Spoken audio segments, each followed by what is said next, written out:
24 months or 10% off. Call Bath Fitter today for your free in-home estimate.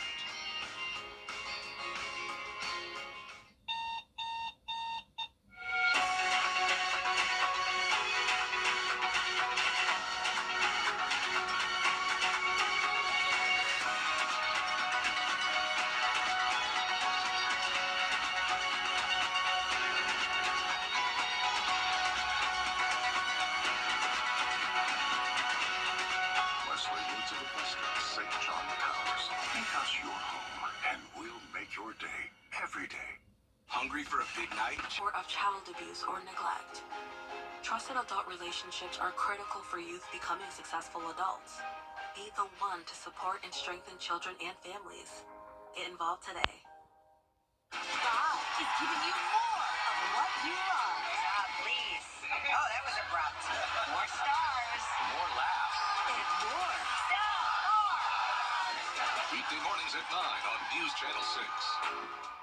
I'm calling about my accident claim. And Associates. I'll take the fight to them and make sure you get everything you deserve. The Live 5 for 6 Skyview Network, sponsored by Terry Lambert Hyundai.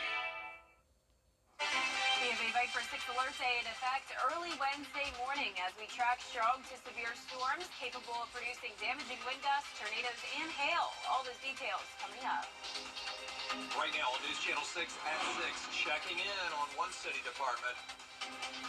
Why leaders want an audit at the Augusta Parks and Recreation Department as your News at 6 starts now.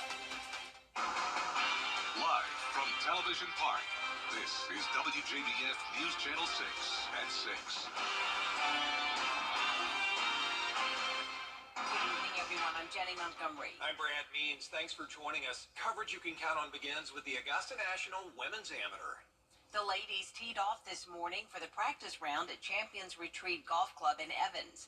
Last year's champion, Rose Zhang, will not be returning since she's on the LPGA Tour.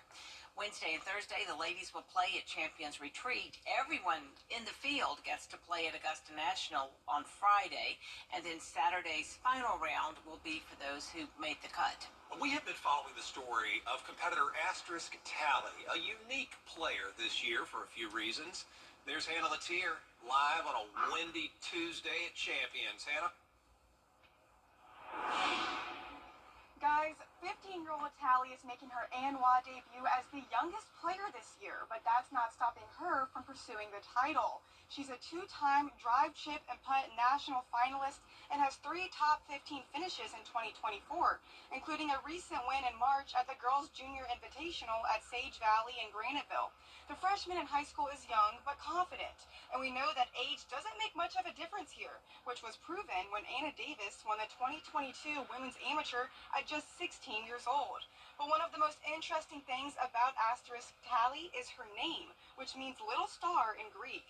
Tally believes she's got what it takes to bring home the win, but she's most thankful for the chance to be here. It's been a blessing just to get invited, and I'm excited to get to play Augusta. I mean, it's the most historic course in golf, so I'm just super excited. And I'm here with sports director Brendan Robertson. And Brendan, you got a chance to catch up with some ANWA veterans this year? That's right. You just mentioned one of the 29 newcomers, 72 in the field, so I had you do the math. That means there are 43 veterans in this ANWA tournament, and the only one that's played in all of the previous 4 tournaments is Emilia Miliaccio. So there are several that are playing in their 4th this year. Among them, Rachel Keene, 22 years old, from Wake Forest, followed in her mother's footsteps as a 4-time All-American. She finished 7th in the 2022 tournament, and she spent part of her day sharing advice to some first-year players. And even with 3 appearances at the Augusta National Women's Amateur already in her bag, she says every year she has the opportunity to compete here is something to be cherished. You know, I think this tournament is just so special that each time you come, it's just a really unique experience. My parents really instilled in me that every tournament is just an opportunity to kind of enjoy the experience and to soak it in. So, you know, I know it's my 4th time, but I think that's still the goal is to come out and just really enjoy it and to not take it for granted, because there's so many players that would kill to be in my position, and I'm just really excited to tee it up this week. And Hannah, there are a lot of great things that go along, outside of the tournament that the players get to experience. One of them tonight, they're all off property over at Augusta National Golf Club for the Chairman's Dinner with Augusta National Golf Club Chairman Fred Ridley. And I know they're all super excited to be there right now. And tomorrow is the first round of the tournament, and that first group of players will be teeing off at 8 a.m. And we'll have more coverage starting then. Back to you, Brad and Jenny. Hannah, Brendan, thank you as we take our first check of the weather. Here's meteorologist Jenna Petracci. Well, things are calm for now, but we're definitely going to see some active weather tonight through tomorrow morning all across the CSRA. In the meantime, though, as we take a live look at our Terry Lambert Hyundai Skyview cam at Doctors Hospital, completely dry, just a pretty cloudy day with warm temperatures, upper 70s to low 80s. Augusta at 79 degrees, Wrightsville right at 80, 81 in Lincolnton, and 80 as well in Sandersville. Pretty consistent temperatures with dew points all around the 60-degree mark. And tonight, those dew points will stay high, which means we do have all the fuel in place for some thunderstorm development. Winds are already very breezy today, 17 miles per hour sustained in Augusta, 18 in Aiken, and those wind gusts around 20 to 25 miles per hour. And it's not going to end anytime soon. Those winds will pick up the pace later on tonight, and they'll last all the way through Thursday. Lake wind advisory for a west wind up to 40 miles per hour from 5 a.m. tomorrow morning all the way until 8 p.m. Thursday night. So we have the chance of those gusty winds within thunderstorms as well. And if that's the case, if they're severe wind gusts, they'll reach 60 miles per hour or higher. And notice we do have that chance across our entire area, slight risk of severe weather for tonight through Wednesday morning. But the higher threat is to the west of us, and the highest threat is happening now up towards the north around the border of Ohio, Kentucky, and Indiana. That's where this cold front is producing some severe thunderstorm warnings and even confirmed tornadoes right now. But it's going to be the southern portion of the cold front that moves into our direction within the next several hours. Right now, nothing severe, but it is expected to strengthen as it crosses into Alabama. But for us, we'll keep it dry tonight, right around 80 degrees. Temperatures not dropping off too much. And our primary threat with this event will be those damaging wind gusts, but we also have the chance of hail and tornadoes. So coming up, I'll have a look at the futurecast for tonight through tomorrow morning. So stay with us, but back to you. Jenna, thanks. We continue to follow the investigation into the deaths of a mother and her 6-year-old child. Their bodies found during a house fire Monday in Grovetown. Both had burns, both had stab wounds. Bria Smith joining us live now from Newmantown Road where that fire happened. Bria? That's right, Brad. Well, according to one neighbor I spoke with, Karen Boswell and one of her children recently returned home from a hospital stay in Atlanta. Once firefighters arrived at the home on Newmantown Road, they found 32-year-old Donald Beck, who police say is currently the considered suspect. They say he broke a window at the back of the house and tried to get out. They were able to get him to the hospital where he is under guarded condition. Once the fire was put out, firefighters found the bodies of Karen Denise Boswell and her juvenile, who they say was her son. Both bodies were burned, and the coroner says they were also stabbed. Police say Beck and Boswell lived together along with several children. One neighbor explains what she saw. I went up there. They had brought a cat out and was doing CPR and stuff on it and saved it, but they brought nobody else out. So the lady and her little infant baby that had been home for 2 days,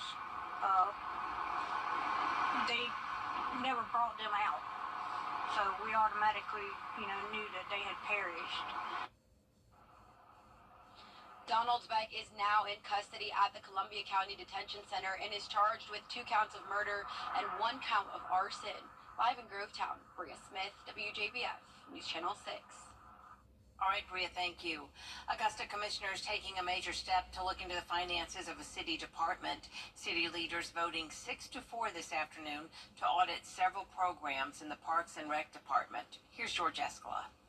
Augusta leaders preparing to pry open the books at the Parks and Recreation Department. This operational financial audit, I think that we continue to get questioned in the media about things and how operations are being run. I think this is a great start. Commissioners voting 6-4 to hire auditors to do a deep dive into the finances of several Parks and Recreation Department programs.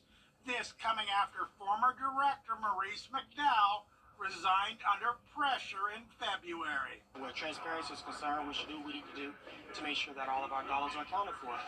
Transparency is something that I think this government can do a better job at. Some commissioners saying what's needed is a more in-depth forensic audit that looks for criminal activity. In the past couple of years, we've had issues with parks and recs, and like I say, I don't want to point the finger and say that they are doing something wrong, but something's up when numbers don't add up. Others saying a forensic audit could be approved later if needed. Not a forensic audit on the first go round. I think we would probably be able to find one way or another whether there were some things done or not. Right now, commissioners do not know the cost of this audit, but it's not in the 2024 budget. I think the community fully supports getting it done. If we got to take it out of reserves, we got to take it out of reserves, but we just need to get it done. But for now, commissioners have approved getting the audit started. In Augusta, George Escala, WJBF, News Channel 6. McDuffie County now, where they're getting set to build a new elementary school. School leaders broke ground today for the future J.A. Maxwell Elementary. It's going to combine Maxwell and Thompson Elementary Schools, two of the oldest in the district. It's a $36 million project paid for by East Blast dollars. Voters approved that money back in 2021. Every time students transition from one campus to another, they have to learn a new building and they have to learn new faculty. And in turn, the faculty has to learn those students and those families. This enables us to eliminate one of those transitions, increasing academic achievement, but also increasing the relationships and the value of relationships that we have with our parents and our students. Parrish Construction Group is building that school. They say they should be finished by May 2025. We're going to hear more from the school district leaders tonight on News Channel 6 at 7. Coming up, former President Trump back on the campaign trail. What he had to say to voters today. Next. And a Viper 6 alert day in effect tonight through Wednesday morning as we track the potential of strong to severe storms. Also a sunny and breezy Thursday, and the weekend looks great. Just have to get through the storms tomorrow morning. Details coming up.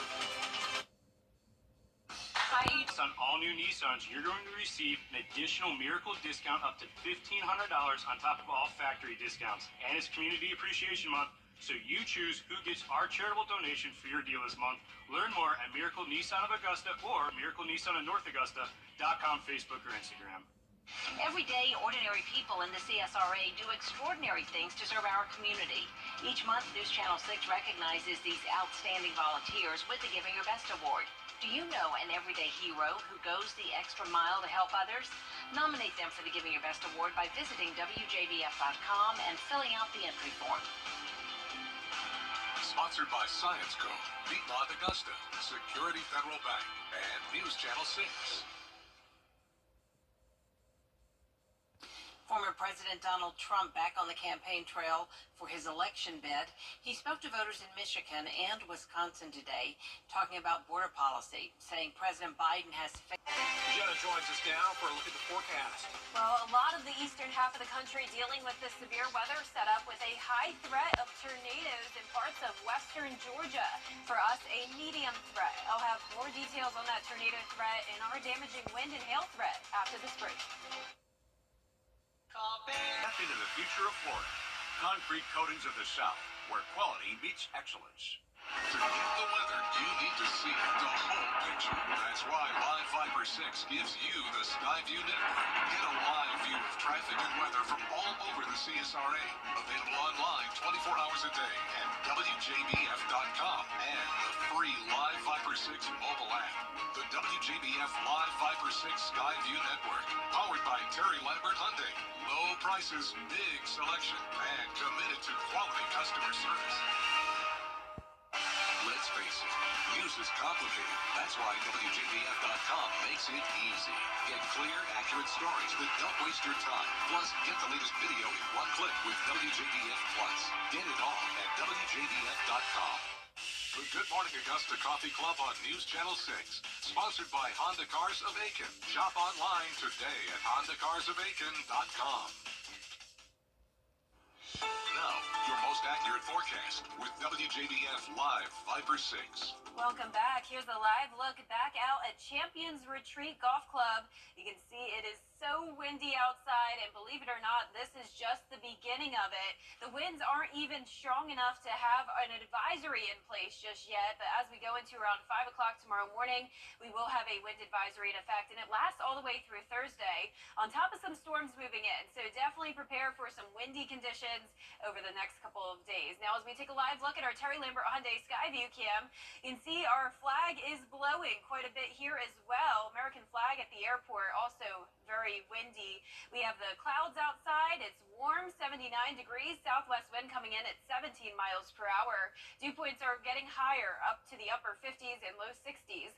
So we have this very strong cold front that's going to move into our direction. Right now, it's impacting parts of the Midwest all the way down towards the Gulf Coast, and also a warm front. So in between here, the warm and cold front is where we have that severe weather potential, and it's going to be the southern portion of this cold front here that'll impact us tonight through tomorrow morning. Right now, the good news is that we don't have any current severe thunderstorm warnings, but as this continues to move into Alabama, we are expecting it to get a bit stronger. Right now, temperatures in the upper 70s to low 80s. Very warm this evening. Winds coming in from the southwest, 17 miles per hour in Augusta, 18 in Aiken, and those wind gusts up to around 25 miles per hour. But as I mentioned, that lake wind advisory goes from 5 a.m. tomorrow morning all the way through Thursday evening. So going to be windy and also going to be stormy tomorrow.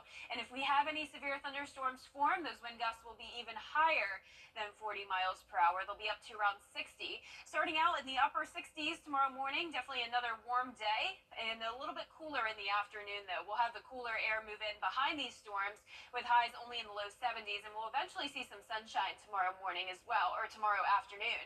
In the meantime, though, for Wednesday morning, slight risk of severe weather across the CSRA with a high chance of those damaging wind gusts, medium chance of heavy rain, hail, and tornadoes. Now, the good news, at least, is that this is a quick-moving system, meaning it will drop some very heavy rain, but then it will be out of here. Those rainfall totals really only up to an inch at the most. Most of us under a half of an inch, so I'm not concerned about flooding. Here it is on Futurecast. Tonight at midnight, we'll still be dry. Then as we go into around 2, 3 o'clock in the morning, some of those heavy downpours along with the potential of those damaging wind gusts here, and we'll have to watch these cells carefully for rotation that can form. It's going to be individual cells that could get strong rather than one big line of those damaging wind gusts. Then as we go into 6 o'clock, some more strong cells popping up here in some of our southeastern counties, or southwestern counties that is, and then that continues to move towards the southeast. So overall, this lasts from around 2 a.m. to 10 a.m.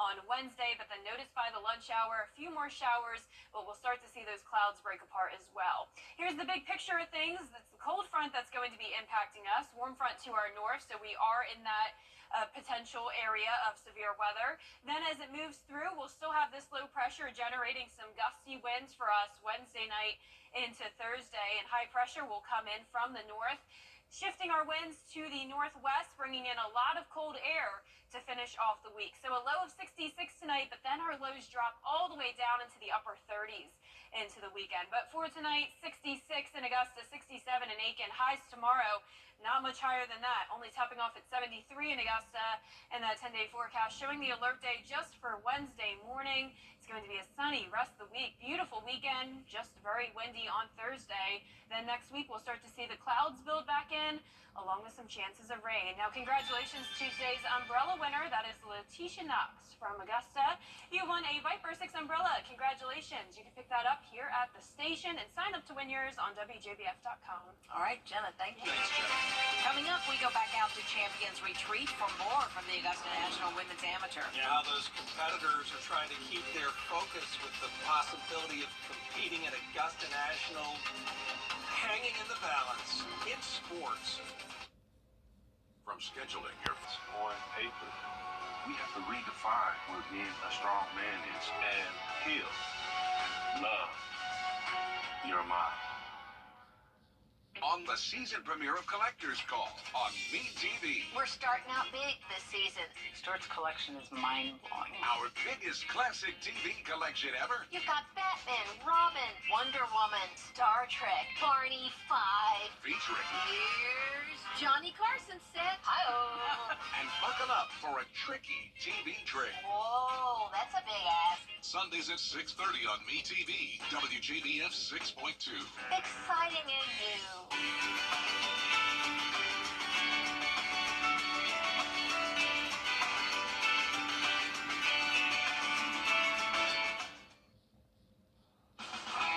Now, WJBF sports coverage you can count on. I'm News Channel 6 Sports Director Brendan Robertson, live at Champions Retreat Golf Club on the eve of the 5th edition of the Augusta National Women's Amateur Tournament, which will tee off here tomorrow. But a glorious Tuesday, providing the final chance to get some practice in for the first 2 rounds of the tournament, which will be played here, of course, before moving over to Augusta National Golf Club. So that means the 72 players in the field have to prepare for 2 challenging courses. All the players will get to play Augusta National on Friday in a practice round as well as the par 3. But to make it to Saturday's final round, players must first put the focus here to make the cut of the top 30 and ties. I think it's easy to keep the focus here. I mean, this golf course, it's obviously not Augusta National, but I mean, it's pretty close. It's in great condition, great shape. It's a super fun golf course to play. So I think just really focusing on this golf course and just knowing that you have 2 rounds here is really important. I mean, I think everyone is kind of in the mindset of tackling this golf course first. I think it's helpful that we play 1 practice round and then 2 rounds here rather than trying to play 2 different practice rounds on 2 different courses and then kind of bouncing back and forth. So the mindset is definitely here, and I think the way the format is kind of helps that. And then, you know, hopefully you get the opportunity to go attack Augusta National on Saturday. Yeah, and Kira, Megan Schofield, who we just heard from, she won the 2023 U.S. Women's Amateur. Her town in Florida named a street after her. If she wins this week, they might rename the whole town or a highway after her. Brendan, that is so cool. I think we're realizing that there are so many talented women in this tournament. Another one who's been a hot topic of discussion has been Ingrid Lindblad. Ingrid is currently the world's #1 amateur. This is her 4th time playing in this tournament. Last year she missed the cut, but in 2021 and 2022 she finished just 1 stroke behind the leader. She said that she's not really focused on any of that, though, that her focus has been on this year's tournament and all of the challenges that come with it. Just trying to minimize mistakes, trying to miss it in the right spot. You know, don't short-side yourself too much in spots where it's impossible to make an up and down. So basically just, you know, I haven't really worked like any specific part of my game. It's more kind of, you know, being more consistent and not making as big mistakes as before. So many fun storylines, Brendan. I think this is just going to be an incredible tournament. Yeah, it's always fun to see what the tournament holds each year. And weather may be a factor, as Jen has been telling you about, but 8 a.m. off the 1st and the 10th tee, this tournament is scheduled to begin on Wednesday. So we'll see what it holds. For now, live at Champions Retreat. We'll be right back. Injured by the fight against Parkinson's. To learn more, please go to parkinson.org or call 1-800-4PD-INFO. The Parkinson's Foundation. Better lives together. News Channel 6 invites you to take your cooking to the next level. In the Kitchen with Miss Darlin. Check it out now at WJBF.com. That's our report for now. Thank you for watching. Have a great night.